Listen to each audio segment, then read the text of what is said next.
माली की कहानी। एक समय की बात है, एक राजा के बगीचे में एक माली काम करता था। वह बहुत ही नेक दिल और बहुत ही साधारण सा आदमी था। वह कभी भी किसी के साथ बुरा नहीं करता था और अपने काम को अपनी जिम्मेदारी के साथ करता था। एक दिन की बात है, वह रानी से बातचीत कर रहा था।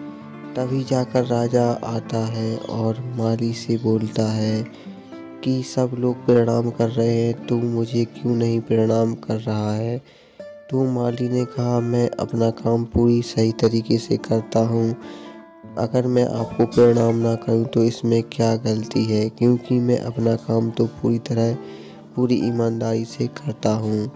इस बात से वह राजा बहुत गुस्सा हो जाता है और अपने मंत्री को बुलाता है और कहता है, इस माली को सजा देना है तो किसी भी तरह करके इससे कोई ऐसी गलती करवाओ जिससे इसको हम अच्छी खासी सजा दे सकें।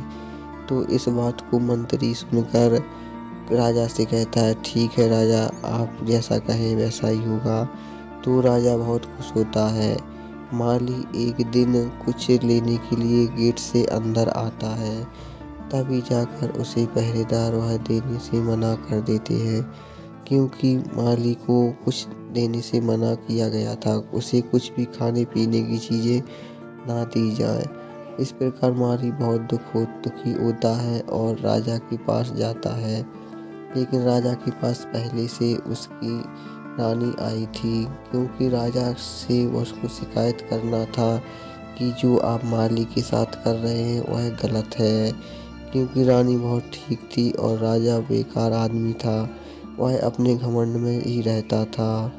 इस प्रकार वह रानी से कई बार कहता है तो रानी नहीं मानती है।